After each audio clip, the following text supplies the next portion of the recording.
Assalamualaikum warahmatullahi wabarakatuh.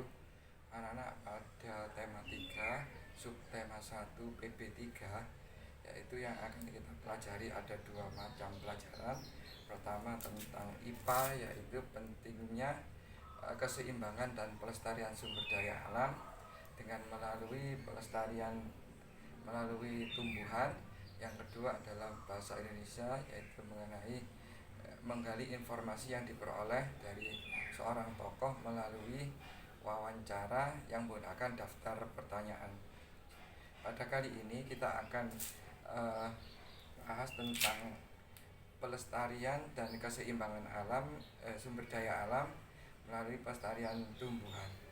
Yang pertama adalah tumbuhan itu, kalau kita amati ada beberapa bagian dari tumbuhan itu. Ada akar yang ada di dalam tanah, ada batang dan juga daun, ada juga berikutnya yaitu adalah buah. Kalau ini adalah cabai atau lombok, juga biji, nanti kita akan bahas, dan juga bunga. Kalau ini bunga yang ada pada tanaman lombok atau cabai.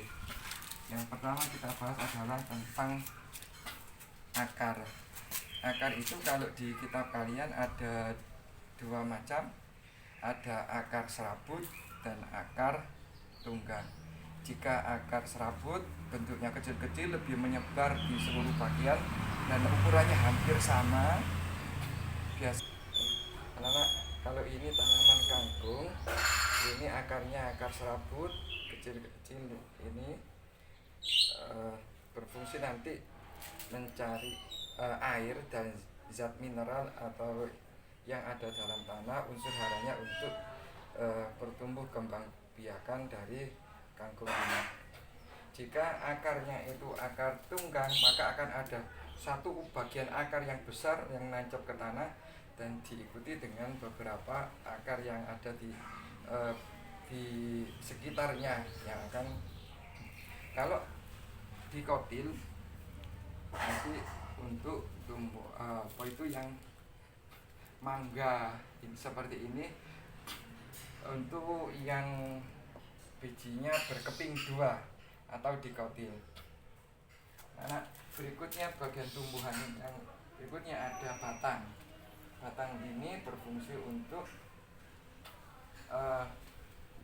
menyebarkan makanan yang dimasak melalui daun ini, yang akan disebarkan ke seluruh tubuh daripada tumbuhan tersebut.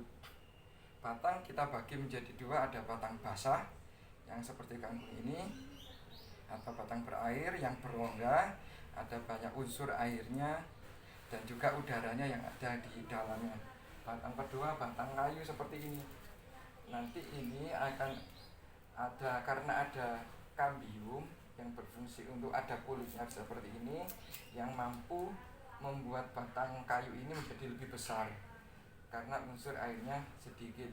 Ada juga batang ketiga yaitu batang rumput, ini akan kita pelajari. Berikutnya adalah daun.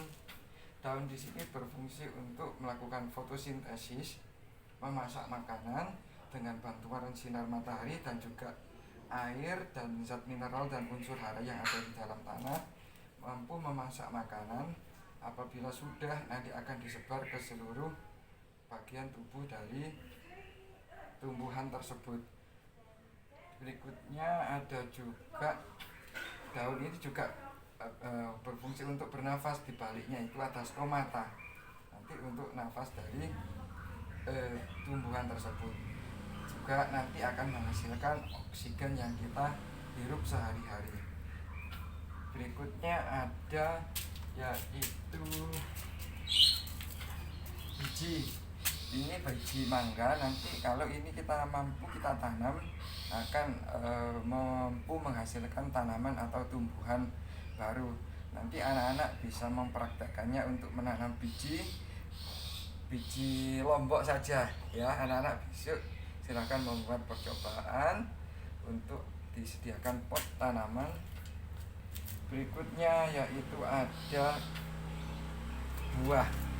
Buah ini nanti juga akan mempunyai fungsi fungsinya apa saja nanti kita akan bahas lebih lanjut. Juga ada bagian tumbuhan yang lain, daun sudah, buah. Nah, anak-anak, untuk daun